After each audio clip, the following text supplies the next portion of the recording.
J'ai planté le couteau dans la gorge de mon frère aîné, là, au milieu du dîner de famille, sous les lustres en cristal de la salle à manger de notre maison de famille à Saint-Germain-des-Prés. Le sang a giclé comme un vin rouge trop corsé, éclaboussant la nappe en lin brodé que maman avait hérité de sa grand-mère normande. Il a gargouillé un instant, ses yeux bleus. Ces yeux que nous partagions, héritage maudit de notre lignée, fixés sur moi avec une incrédulité qui m'a presque fait rire. Presque. Car en cet instant, je n'étais plus la petite sœur effacée, la brebis galeuse qu'il venait d'élire à l'unanimité comme la moins réussie de la fratrie. Non, j'étais la lame qui tranchait enfin les chaînes invisibles qui m'entravaient depuis 20 ans. Les cris ont fusé ensuite, un chaos symphonique, maman s'effondrant en sanglots théâtraux, papa bondissant de sa chaise comme un pantin désarticulé, et mes deux autres frères, les réussis, les choyés, se ruant vers moi avec des regards qui mélangeaient horreur et calcul froid. « Camille, que as-tu fait » a hurlé Étienne, le cadet, celui qui gérait déjà les vignobles bordelais comme un pro de la finance. Mais je n'ai pas répondu. J'ai juste essuyé la lame sur la manche de ma robe noire. Une robe simple, achetée chez H&M, pas chez Chanel comme les leurs, et je me suis assise calmement, attendant que le monde s'écroule autour de nous. Parce que ce meurtre n'était pas un caprice. C'était le premier acte d'une vengeance que j'avais ourdie dans l'ombre des mansardes parisiennes, nourrie au lait aigre de la trahison familiale. Tout avait commencé il y a 20 ans, lors d'une autre réunion de famille, mais celle-là se déroulait dans les brumes humides de la campagne normande, à Honfleur, où notre grand-père maternel, le grand Charles Duval, régnait en maître absolu sur son empire de fromages affinés et de secrets bien gardés. J'avais 10 ans, et déjà, je sentais le poids de leur mépris comme une humidité persistante sur la peau. Papa, avocat renommé au barreau de Paris, et maman, descendante d'une lignée de banquiers protestants, avaient toujours vu en moi l'anomalie, la fille qui préférait les livres poussiéreux de la Bibliothèque nationale au cocktail mondain du faubourg Saint-Honoré. Mes frères, eux, étaient sculptés dans le marbre de l'ambition. Alexandre, l'aîné, promis à la présidence du conseil d'administration familiale. Étienne, le stratège, qui négociait déjà des fusions-acquisitions à l'ENA. Et Louis, le benjamin, artiste maudit mais subventionné par l'héritage. Ce soir-là, à Honfleur, grand-père avait convoqué une assemblée solennelle pour annoncer sa succession. Nous étions assis autour de la table en chêne massif, sous les portraits ancestraux qui nous toisaient de leurs yeux peints, sévères comme des juges de la cour de cassation. Le vin coulait à flots, un Côte-du-Rhône millésimé, bien sûr, et les rires fusaient, légers, complices. Puis, grand-père s'est levé, sa canne en ébène claquant comme un verdict. « Mes enfants, a-t-il tonné, sa voix rauque de vieux fumeur de pipe, l'Empire Duval ne tolère pas la faiblesse. Alexandre prendra la tête des affaires laitières. Étienne, les investissements. Louis, l'image culturelle. Et toi, Camille. » Il m'a regardé, et j'ai vu dans ses yeux le reflet de leur déception collective. Toi, ma petite, tu seras la gardienne des archives. Rien de plus. Gardienne des archives. Des papiers jaunis, des factures oubliées, des lettres d'amour adultères. Rien de plus. J'ai baissé la tête, sentant la brûlure des larmes, mais je les ai ravalées. Ce n'était que le début. Car ce soir-là, après le dîner, alors que la famille se dispersait dans les couloirs sombres du manoir, j'ai surpris une conversation. Alexandre et papa, dans le bureau aux lambris sombres, murmurant à voix basse. « Elle sait trop », a dit Alexandre, sa voix tendue comme un arc. Le petit accident de 1995. Si elle fouille dans les archives, elle trouvera les preuves. Papa a ri, un rire sec, sans joie. « Ne t'inquiète pas, fils. On l'a déjà couverte une fois. Elle portera le chapeau si nécessaire. Comme toujours. » Le petit accident de 1995. J'avais 5 ans, et je me souvenais vaguement d'une nuit d'orage, d'un cri étouffé dans la cuisine, et du lendemain, où maman m'avait serré contre elle en pleurant. « C'est un secret, ma chérie. Pour protéger la famille. » Mais je n'avais rien vu, rien fait. Ou du moins, c'est ce qu'il m'avait fait croire. Au fil des ans, en fouillant ces maudites archives que j'étais condamné à trier, j'ai découvert la vérité. En 1995, Alexandre, alors adolescent turbulent, avait tué un ouvrier immigré dans une de nos usines laitières à Caen. Un accident, disait-il, l'homme avait surpris Alexandre en train de détourner des fonds pour financer ses premières frasques à Paris. Une dispute, un coup de barre de fer, et l'ouvrier gisait mort dans la sûre. Mais au lieu de justice, la famille avait étouffé l'affaire. Papa, avec ses relations au quai des Orfèvres, avait falsifié les rapports. Maman avait payé la famille de la victime en silence. Et moi, la petite Camille innocente, j'avais été placé sur la scène du crime cette nuit-là, drogué avec un somnifère dans mon lait chaud pour que mes empreintes soient trouvées sur l'arme. J'avais porté le chapeau. À 5 ans. Pour protéger l'héritier. Cette révélation m'a rongé comme un acide lent. J'ai passé des nuits entières dans les sous-sols humides de la bibliothèque familiale, à Paris, entouré de cartons moisis et de toiles d'araignée, reconstituant le puzzle. Les lettres codées entre papa et le préfet de police. Les virements bancaires vers un compte offshore au Luxembourg. Les photos floues d'Alexandre, le visage ensanglanté, pris par un détective privé que la famille avait ensuite fait taire. Et toujours, mon nom cité comme bouc émissaire. La petite Duval, elle est fragile, on la fera passer pour une hystérique si besoin. Fragile. C'était leur mot pour moi. Leur excuse pour me sacrifier. Année après année, j'ai feint l'idiote, la ratée. J'ai refusé les études à Sciences Po pour vagabonder en Europe, dormant dans des auberges de jeunesse à Berlin et à Lisbonne, apprenant les langues des ombres, le russe des oligarques, l'arabe des marchés noirs. J'ai accumulé des dettes fictives pour justifier mon échec, tout en tissant ma toile. À Lisbonne, j'ai rencontré Raoul, un ex-flic portugais déchu, expert en faux papiers et en vengeance froide. Il m'a appris à tracer les mouvements d'argent, à hacker les serveurs des banques suisses sans laisser de traces. À Paris, dans les bars enfumés de Belleville, j'ai recruté des informateurs, une ancienne maîtresse d'Étienne, jalouse et bavarde, un comptable renvoyé par Louis pour avoir osé questionner les subventions artistiques frauduleuses. Mais je gardais tout pour moi, souriant aux dîners familiaux où il me toisait avec pitié. « Camille, quand vas-tu te ressaisir ?» me lançait maman, en sirotant son champagne rosé. « Tu pourrais au moins épouser un homme stable. » Stable. Comme si leur stabilité n'était pas bâtie sur mon sang. Alexandre, avec sa femme trophée et ses enfants parfaits, me tapotait l'épaule en murmurant « On t'aime, petite sœur. » Malgré tout. Malgré tout. Ces mots me hantaient, me poussaient à affûter ma lame invisible. Et puis, ce dîner fatidique, il y a 3 mois. Nous étions de retour à Saint-Germain, dans l'appartement haussmannien au plafond mouluré, pour célébrer les fiançailles de la fille d'Alexandre. Le foie gras fondait sur les langues, les huîtres de Cancale glissaient comme des promesses vides. Après le dessert, une tarte tatin aux pommes caramélisées, ironie du sort, papa a levé son verre. À la famille Duval. Aux réussites qui nous unissent. Puis, le jeu pervers qu'ils adoraient, l'élection de la moins réussie. Une tradition stupide, censée être humoristique, mais qui chaque année me transperçait comme une épine. Camille, bien sûr. Harry Etienne, et les autres ont applaudi, moqueurs. Alexandre a ajouté, paternaliste, mais on t'aime quand même, Cam. Tu es notre petit secret inavoué. Notre petit secret inavoué. Ces mots ont allumé la mèche. J'ai vu rouge, littéralement, le reflet des bougies dans le cristal. Ma main a glissé sous la table, vers le couteau à steak que j'avais aiguisé en secret la veille. Et quand Alexandre s'est penché pour me consoler d'une tape condescendante, j'ai frappé. 1 fois, 2 fois, pour être sûr. Le monde a explosé en hurlements, en sirènes lointaines, en flashs de gyrophares bleus dans la nuit parisienne.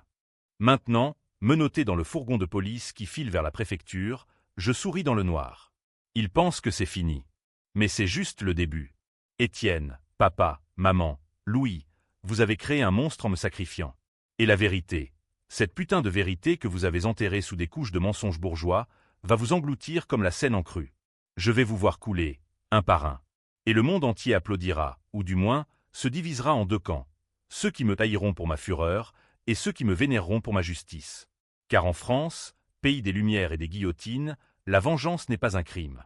C'est une philosophie. Les menottes mordent ma peau, mais c'est un baiser comparé à la douleur que j'ai portée si longtemps. Raoul m'attend dehors, avec les dossiers. Les médias, que j'ai briefés anonymement des semaines avant, vont se déchaîner demain. Le meurtre chez les Duval, un secret familial explosif. Oui, il va exploser. Et vous, mes chers, vous n'aurez nulle part où vous cacher. La cellule de détention provisoire à la maison d'arrêt de Fresnes pue le désespoir rance, un mélange de sueur, de tabac froid et de regrets non dits. C'est un monde souterrain, loin des boulevards haussmanniens et des cafés philosophiques de Saint-Germain, où les ombres des barreaux s'allongent comme des doigts accusateurs sur le béton nu. J'y suis depuis 2 jours, interrogé par un juge d'instruction aux yeux lasses, un certain monsieur Lefebvre, qui mâchonne son stylo en me bombardant de questions. Pourquoi, mademoiselle Duval?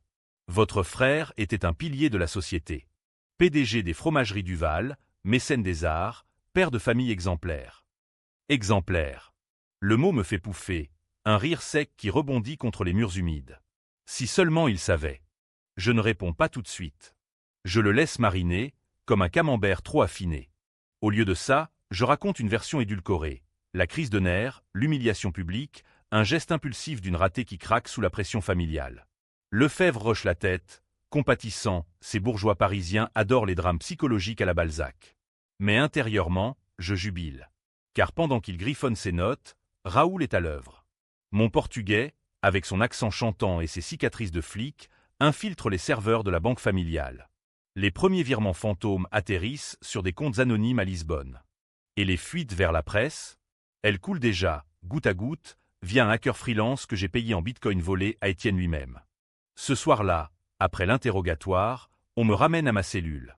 Une codétenue, une maghrébine aux cheveux voilés de foulard bleu, me fixe avec curiosité. « T'es qui, toi? Une bourgeoise qui a pété un câble ?» Je hausse les épaules. Quelque chose comme ça. Elle rit, un son rauque. Ici, on en voit des vertes et des pas mûres. Mais tu es son frère? T'es une légende en herbe. Légende. Peut-être. En France, les légendes naissent dans le sang et les scandales, de l'affaire Dreyfus à Caligula revisitée par Yourcenar. De retour dans mes souvenirs, je revois la nuit qui a suivi le meurtre. Les flics m'ont plaqué au sol, menotté comme une vulgaire voleuse, tandis que maman hurlait des insanités. C'est la folie. Elle a toujours été instable. Instable. Leur refrain. Papa, livide, composait déjà le numéro de son vieil ami le ministre de la Justice. On va étouffer ça, murmurait-il à Étienne, ignorant que j'avais un micro cousu dans l'ourlet de ma robe. Chaque mot enregistré, chaque complot pour me faire passer pour folle. Louis, le Benjamin, était le plus vicieux. Il filmait la scène avec son iPhone, les yeux brillants d'un artiste en quête d'inspiration. Ça fera un roman, m'a-t-il glissé plus tard, au parloir. Un roman. Comme si ma vie était son matériau. Mais la vengeance ne s'arrête pas à un couteau. Elle s'infiltre, comme le vin dans les veines. Le lendemain du meurtre, les premières fissures sont apparues. Le Figaro a publié un entrefilet anodin, meurtre chez les Duval, une querelle familiale dégénère. Mais j'avais semé les graines. Une journaliste freelance, une certaine Élodie Moreau, que j'avais contactée sous pseudonyme, a reçu un dossier anonyme, copie des faux rapports de 1995, avec mon nom gribouillé comme coupable. Elle a mordu à l'hameçon.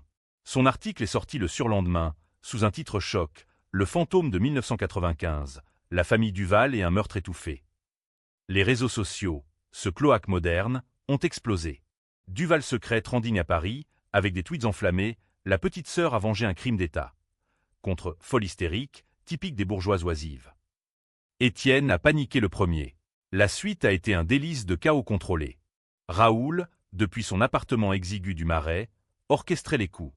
Il a piraté les comptes d'Étienne, transférant des millions vers des associations caritatives, ironie, des ONG pour les victimes de crimes familiaux. Étienne a découvert la brèche lors d'une réunion d'urgence avec les banquiers, un hack. Qui? Ces investisseurs, ces requins de la City, ont flairé le sang. Les actions des fromageries Duval ont chuté de 15% en une matinée. Maman, hystérique, a appelé le rabbin. Oui, notre branche protestante avait ses hypocrisies pour une purification familiale. Mais le mal était fait. Les tabloïds, du Paris Match à Voici, se repaissaient du scandale. Photos volées de la maison familiale, interviews de cousins éloignés qui inventaient des anecdotes sur ma jalousie maladive. Pourtant, au milieu de cette tempête, un moment de doute m'a effleuré. Dans la cellule, sous la lumière crue des néons, j'ai repensé à Alexandre. Était-il vraiment le monstre que j'avais peint? Il y avait eu des instants de tendresse, enfant, lui m'emmenant en balade le long de la Seine, me racontant des histoires de Dumas pour chasser mes cauchemars. Mais la tendresse s'effrite sous le poids du sang. Il avait choisi la famille, pas moi. Et en choisissant, il m'avait trahi 2 fois, en 1995 en me sacrifiant, et hier en me rabaissant une dernière fois. Le juge Lefebvre est revenu le lendemain, un dossier plus épais sous le bras. Mademoiselle Duval, des allégations graves circulent. Un meurtre en 1995? Des preuves falsifiées? Si c'est vrai, cela pourrait changer la qualification de votre acte. J'ai feint la surprise, les yeux écarquillés. Vraiment? Papa ne m'a jamais rien dit. Il a froncé les sourcils, sentant le mensonge. Nous enquêtons. Mais attention, la vengeance n'est pas une excuse légale en France. Pas légale, non. Mais poétique. Victor Hugo l'aurait compris. Dehors, le vent de décembre fouettait les grilles de frêne, portant les murmures d'une nation divisée. Sur X, les débats rageaient. Camille Duval est une héroïne féministe, brisant le patriarcat bourgeois. Contre une psychopathe qui mérite la perpétuité. La famille d'abord. J'ai souri dans l'ombre. Oui, divisez-vous. C'est ainsi que je vaincrai. Louis est venu ensuite, le traître artiste. Il s'est assis de l'autre côté de la vitre, son col roulé noir le faisant ressembler à un Rimbaud raté. Cam, c'est du génie. Noir, mais du génie. J'écris déjà le scénario. Scénario. Comme si ma douleur était son Oscar. J'ai pressé le combiné contre mon oreille. Écris ça, Louis. Comment tu as détourné les fonds de mes archives pour financer tes expositions foireuses à Venise? Les factures sont parties chez Le Monde. Il a pâli, son masque d'artiste craquelant. Tu bluffes. Non. Raoul avait tout. Et demain, Louis serait le prochain à tomber. La nuit, dans le silence ponctué de ronflements, j'ai rêvé de la guillotine place de la Concorde, mais inversée, non pas la lame tombant, mais la famille à genoux, implorant. Réveil en sursaut, le cœur battant. La vengeance est un vin capiteux, enivrante, mais elle laisse une gueule de bois éternelle. Pourtant, je n'arrêterai pas. Pas avant qu'ils saignent tous. Les audiences préliminaires se déroulent dans une salle aux lambris sombres du palais de justice de Paris, un théâtre antique où les drames humains se jouent sous les yeux indifférents des bustes républicains. Je suis escorté en menottes, flanqué de 2 gendarmes impassibles, et la presse est là en force. Flash crépitant, micro tendu comme des lances. Madame Duval. C'est vrai pour 1995 ? Crie une voix de France Inter. Je ne réponds pas. Mon silence est mon meilleur allié, une brume qui enveloppe la vérité jusqu'au moment parfait. L'avocat commis d'office, un jeune loup aux lunettes rondes nommé Bertrand, me conseille la prudence. Plaider la légitime défense émotionnelle. Les jurés adorent les histoires de familles dysfonctionnelles. Dysfonctionnelles. Un euphémisme pour un nid de vipères. Mais je hoche la tête, feignant la gratitude. En réalité, Bertrand est mon pion. Je lui ai glissé des indices anonymes via Raoul, des pistes qui le mèneront droit aux os pourris du passé Duval. Papa témoigne le premier. Il monte à la barre, digne dans son costume 3 pièces gris-perle, les cheveux argentés impeccablement peignés. Le juge, une femme aux traits acérés comme une lame de guillotine, l'invite à parler. Monsieur Duval, décrivez votre fille. Papa soupire, théâtral, les yeux humides, un acteur né. Camille a toujours été délicate, fragile. Nous l'aimions, mais elle refusait notre aide. Ce soir-là, c'était un accès de folie. Rien de plus. Fragile. Le mot claque comme une gifle. Je serre les poings sous la table, sentant les ongles s'enfoncer dans les paumes. Délicate. Comme si j'étais une porcelaine fêlée, pas la forge qui a tempéré leur empire sur mon dos. Puis vient le contre-interrogatoire. Bertrand, armé de mes fuites, sort l'artillerie. Monsieur Duval. Et ce rapport de police de 1995? Les empreintes de votre fille sur l'arme du crime, alors qu'elle n'avait que 5 ans? La salle retient son souffle. Papa blêmi, sa façade craquelant. Une erreur administrative. Un malentendu. Mais les murmures s'élèvent, et dehors, sur les marches du palais, des manifestantes féministes déploient des banderoles. Justice pour Camille. Non au sacrifice des filles. Divisé, oui. Parfait. Maman suit, effondrée en châle de cachemire, un mouchoir brodé pressé contre les lèvres. Ma pauvre petite. Elle a souffert en silence. Mais tuée. Ses larmes sont vraies, peut-être un mélange de deuil et de peur pour son propre secret. Car j'ai appris, via Raoul, qu'elle savait tout en 1995.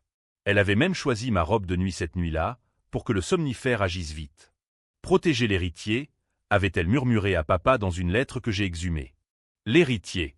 Pas la fille. Étienne est le clou du spectacle. Il arrive en jet privé de Bordeaux, encore imprégné d'odeur de tanin et d'ambition. À la barre, il est froid, calculateur, un César des affaires. Ma sœur était jalouse. De notre succès. Du meurtre. Un coup monté pour nous détruire. Jalouse. Le mot me brûle. Mais Bertrand contre-attaque. Et les 2 millions d'euros disparus de vos comptes la semaine dernière? Liés à des fraudes fiscales? Étienne bégait, pour la première fois vulnérable. La presse jubile. Le soir, à la télé, on débat la vengeance de Camille Duval, justice ou vendetta. Dans ma cellule, après l'audience, Raoul me passe un message via un codétenu, un petit bout de papier glissé dans mon plateau repas, phase de lancer. Louis en ligne de mire. Louis, l'artiste. Il avait cru s'en tirer en publiant un communiqué larmoyant sur Instagram. Perte d'un frère, gain d'une muse tragique. Muse. Je vais lui donner une tragédie qu'il n'oubliera pas. Ses expositions à la Biennale de Venise, financées par des prêts usuraires que j'ai orchestrés via des prête-noms italiens. Demain, les créanciers frapperont à sa porte, et ses toiles, ces abstractions prétentieuses sur la douleur familiale seront saisies. Mais au milieu de ce ballet macabre, un fantôme me tente, grand-père Charles. Mort il y a 10 ans d'une attaque, il avait légué tout à Alexandre, me laissant les miettes. Pourtant, dans ces derniers jours, alité dans sa chambre aux rideaux lourds de Deauville, il m'avait appelé. Camille, avait-il croassé, sa main parcheminée sur la mienne, la famille est un loup. Méfie-toi. J'ai fait des erreurs. Pour te protéger. Protéger? Était-ce un mensonge de plus, ou une confession? J'ai fouillé ses papiers après sa mort. Une lettre scellée à mon nom, que maman avait interceptée. Dedans, la vérité sur ma naissance. Pas la mienne, mais un secret plus sombre. Alexandre n'était pas le fils de papa. Un bâtard d'une liaison de grand-père avec une ouvrière polonaise, couvert par le clan. Et moi? J'étais la seule sang duval pure, l'héritière légitime qu'ils avaient écartée pour protéger le faux prince. Cette révélation, que Raoul a confirmée via des tests ADN volés dans un labo genevois, est ma carte maîtresse. Pas encore jouée. Pas avant le procès. Les jours suivants, la pression monte. Papa subit un AVC mineur, stress, disent les médecins, mais je sais que c'est la peur. Maman se cloître dans un couvent des environs de Chartres, priant pour l'âme d'Alexandre. Étienne vend des actifs à perte pour boucher les trous financiers. Louis, il craque en direct à la radio, Camille est un démon. Elle nous hante. Démon. J'adore. Au parloir, Bertrand me glisse, les preuves s'accumulent. Le juge envisage un non-lieu pour 1995. Vous pourriez sortir d'ici. Sortir. Pourquoi? La liberté est une illusion quand la vengeance palpite encore. Non, je reste. Pour voir le spectacle jusqu'au bout. Dehors, Paris bouillonne. Des pétitions circulent, 50 000 signatures pour ma libération. Des contre-manifs, menés par des conservateurs frileux, scandent « famille sacrée ». Sacrée. En France, la famille est un mythe, de Racine à Camus, un piège doré. Et je vais le briser. Une nuit, un rêve me visite. Je marche sur les quais de la Seine, Alexandre à mes côtés, spectral. Pourquoi, Cam? Demande-t-il. Parce que l'amour est la plus grande trahison, réponds-je. Il hoche la tête et s'évapore dans l'eau noire. Réveille en sueur. La vengeance use, oui. Mais elle libère. Bientôt, le twist. Bientôt, ils sauront qui je suis vraiment. Le procès proprement dit s'ouvre sous un ciel de plomb, novembre pluvieux qui inonde les toits de zinc parisiens et noie les espoirs dans les caniveaux. La salle d'audience est un cirque, journalistes internationaux, caméras de TF1 braquées comme des mitraillettes, et un jury mixte, 6 citoyens lambda, 3 alternes, qui me fixent avec un mélange de fascination et de répulsion. Je suis en tailleur noir austère, cheveux tirés en chignon sévère, l'image de la veuve éplorée. Mais intérieurement, je suis un volcan. L'accusation, menée par une procureure aux lèvres minces nommée Duval, ironie cruelle du sort, peint mon portrait en noir. Une jeune femme privilégiée, rongée par l'envie, qui a ôté la vie à son frère dans un accès de barbarie. Privilégiée. Le mot ricoche comme une balle. Privilégiés de porter leurs péchés, les témoins défilent, la fiancée d'Alexandre, en larmes, décrivant un homme doux, généreux. Les employés des fromageries, loyaux, jurant qu'il était un patron juste. Juste. Sauf pour l'ouvrier polonais de 1995, dont la famille, que Raoul a retrouvée à Varsovie, témoigne par vidéo. Une veuve ridée, des enfants orphelins, payés au silence avec des fromages et des promesses vides. Puis, mon tour. À la barre, sous les lumières crues, je jure sur la Bible, hypocrisie laïque, et raconte. Pas tout. Juste assez. Ils m'ont nommé la moins réussie. Comme si ma vie n'était qu'un échec. Mais j'ai porté leurs échecs à eux. Depuis l'enfance. Le jury penche, captivé. Je décris 1995 en détail cru. La nuit d'orage, le somnifère au goût de cerise, mes empreintes sur la barre ensanglantée. À 5 ans, j'étais leur alibi. Leur sacrifice. Des hoquets dans la salle. La procureure objecte, spéculation. Pas de preuves. Mais Bertrand produit les dossiers. Rapports falsifiés, virements tracés, ADN confirmant le bâtard d'Alexandre. Le chaos éclate. Papa, depuis son lit d'hôpital retransmis en visioconférence, ni en bafouillant. Mensonge. Ma fille est folle. Foule. Encore. Maman, revenue du couvent, s'évanouit dramatiquement. Étienne, en costard froissé, menace de poursuite pour diffamation. Louis, il a fui à Amsterdam, mais Raoul l'a retrouvé. Un scandale de plagiat artistique éclate simultanément, ses toiles originales, recyclées de marché aux puces. Les médias en raffolent, l'empire Duval s'effondre, de l'assassinat au vol culturel. Le jury est divisé, je le sens. 2 femmes, mères de famille, me regardent avec empathie. Elles ont porté des fardeaux invisibles. Un homme d'affaires, moustachu, fronce les sourcils, la famille avant tout. Parfait. Mon but n'est pas l'acquittement pur. C'est la fracture. Au fil des jours, les révélations s'enchaînent comme des dominos. Le test ADN public, Alexandre, imposteur. L'héritage de grand-père, illégalement détourné. Moi, la vraie Duval, spolié. Les actions familiales s'effondrent, les créanciers assiègent la maison de Saint-Germain. Papa fait un second AVC, paralysé. Maman sombre dans la démence, marmonnant des prières en latin. Étienne se suicide? Non, une tentative ratée. Il avale des pilules dans sa suite d'hôtel à Bordeaux, sauvé par un serveur suspicieux. Laissez-moi crever, hurle-t-il aux urgentistes. Je ris, seul dans ma cellule, imaginant la une, frère de la meurtrière, geste désespéré. Mais le doute s'insinue. Est-ce justice ou sadisme? Dans les nuits de Fresnes, je repense à Alexandre. Son rire franc lors de nos promenades d'enfants le long des Tuileries, ses cadeaux secrets, un collier de perles fines pour mes 16 ans, caché dans un livre de Proust. Était-il conscient de 1995? Une lettre que Raoul a dénichée suggère non, père m'a forcé à me taire. Pour la famille. Pardonne-moi, Cam. Pardonne. Le mot me tord les tripes. Le dernier témoin est la veuve polonaise, en personne. Elle traverse l'Europe pour moi, frêle dans son manteau usé. Votre frère a tué mon mari. Pour de l'argent. Et vous? Vous avez payé. Ses yeux, caves, rencontrent les miens. Merci. Merci. Pour la première fois, je pleure. Pas de rage, mais de libération partielle. La procureure clôt, coupable. Perpétuité. Bertrand rétorque, acquittement. Vengeance légitime d'une victime. Le jury délibère 3 jours. Paris retient son souffle. Manif place de la République, libérez Camille. Contre justice pour Alexandre. Les intellectuels se prononcent. Un philosophe existentialiste la qualifie de Sisyphe féminine, un conservateur de Médéa moderne.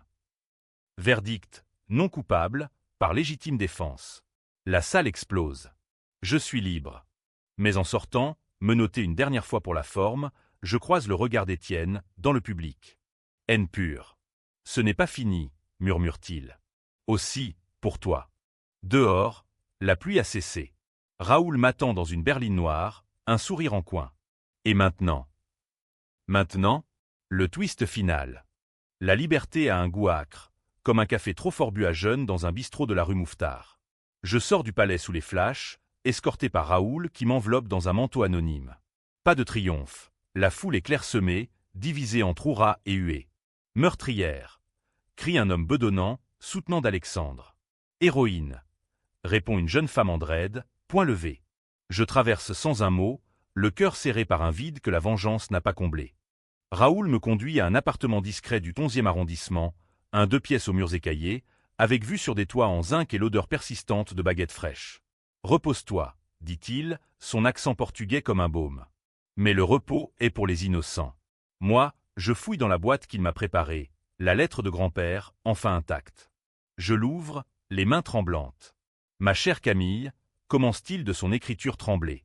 Tu es la clé. Non pas la brebis galeuse, mais l'héritière. Alexandre était mon erreur, fruit d'une faiblesse. Ton père le savait, et pour protéger l'Empire, il t'a écarté. Mais les archives, elles sont à toi. Et le secret final, en 1995, ce n'était pas Alexandre. C'était Étienne. Le cadet, jaloux déjà, qui a frappé. Alexandre a couvert son frère, comme je l'ai couvert lui. Porte-le, ou libère-toi. Ton grand-père qui t'aime. Étienne. Pas Alexandre. Le twist me frappe comme un coup de poignard. Ironique. J'ai tué le innocent, ou du moins le moins coupable. Étienne, le matois, a laissé son aîné porter le blâme familial, et moi, j'ai exécuté la sentence. La nausée monte. Vengeance aveugle. J'ai vengé le fantôme d'un crime, mais pas le bon coupable. Raoul trouve la lettre par terre, lit en silence. Qu'est-ce que tu vas faire? Faire? Étienne est brisé, interné en clinique privée à Neuilly, sous sédatif, son empire financier en ruine. Papa, paralysé, murmure des regrets depuis son lit. Maman, dans son délire, me voit comme un ange vengeur. Louis, ruiné, peint d'étoiles sombres dans un atelier d'Amsterdam, thématisant ma folie. Je décide. Pas de nouveau meurtre. Ça serait vulgaire, répétitif. Au lieu, la vérité absolue. J'appelle une conférence de presse, dans un café bondé du Marais. Les caméras tournent. J'ai cru venger 1995. Mais c'était Étienne, pas Alexandre. J'ai tué l'innocent. Choc. Les titres hurlent, Camille Duval avoue l'erreur, fratricide aveugle. Étienne sort de clinique, nie d'abord, puis craque en direct télé. Oui, c'était moi. Le gamin terrifié. Pardonnez-moi. Le pays se divise plus que jamais, elle est damnée. Contre elle a forcé la confession. Justice poétique. Papa meurt une semaine plus tard, en paix, me laissant un mot, tu as libéré nos âmes, fille. Maman suit, doucement, dans son sommeil. L'empire Duval, dissous, redistribué aux victimes, la famille polonaise, des associations. Moi, je pars pour Honfleur, la maison familiale vendue, mais les archives sauvées. Je les brûle sur la plage, sous un ciel normand gris, les flammes dansant comme des fantômes libérés. Raoul me rejoint. Et nous, pour la première fois, un futur sans laine. Peut-être un livre, anonyme, sur la vengeance française, de Monte Cristo à nos jours. Ou juste une vie simple, dans un village provençal, cultivant des lavandes au lieu de rancune. Mais au fond, le doute persiste. Ai-je gagné ou perdu mon âme? Le jury du monde tranchera, héroïne tragique ou monstre. En France, les fins ouvertes sont les plus belles. Et la mienne l'est, suspendue entre lumière et ombre, comme un tableau de Caravage. Fin.